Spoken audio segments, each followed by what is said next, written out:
Hello, good evening, good evening. This is Myesha Marie coming to do our Reading the Bible together. We'll be reading Numbers chapter 9 from the New Living Translation. This is the latest I think I've ever come on since doing these series.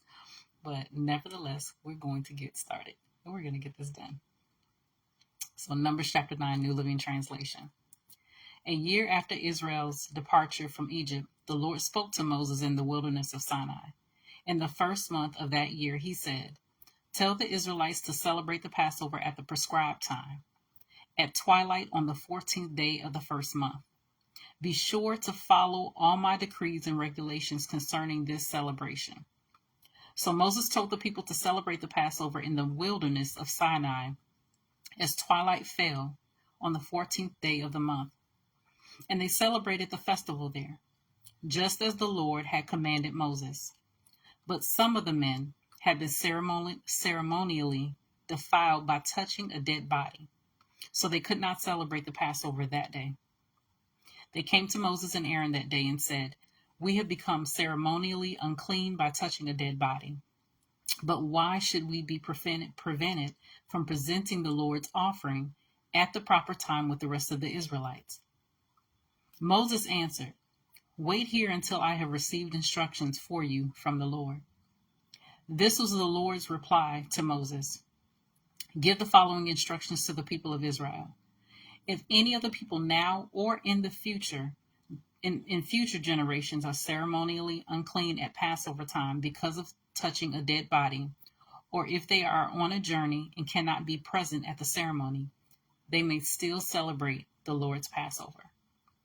They must offer the Passover sacrifice 1 month later, at twilight on the 14th day of the second month. They must eat the Passover lamb at that time with bitter salad greens and bread made without yeast.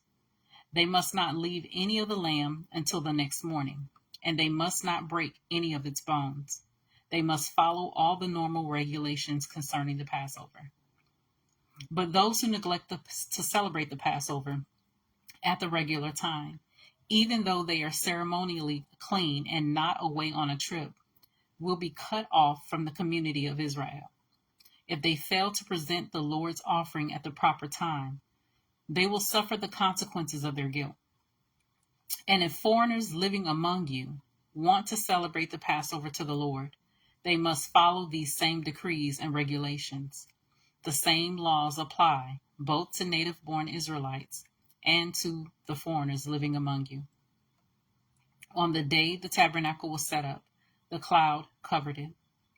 But from evening until morning, the cloud over the tabernacle looked like a pillar of fire. This was the regular pattern. At night, the cloud that covered the tabernacle had the appearance of fire.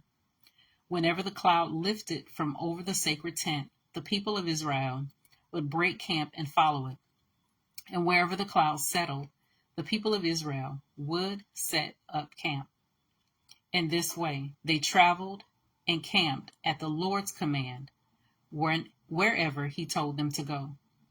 Then they remained in their camp as long as the cloud stayed over the tabernacle. If the cloud remained over the tabernacle for a long time, the Israelites stayed and performed their duty to the Lord.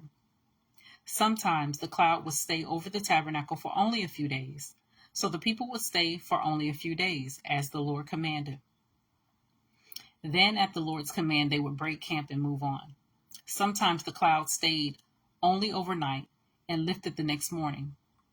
But day or night, when the cloud lifted, the people broke camp and moved on.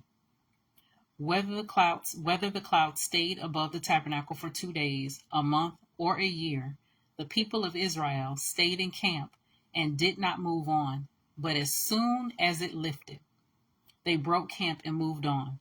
So they camped or traveled at the Lord's command, and they did whatever the Lord told them through Moses.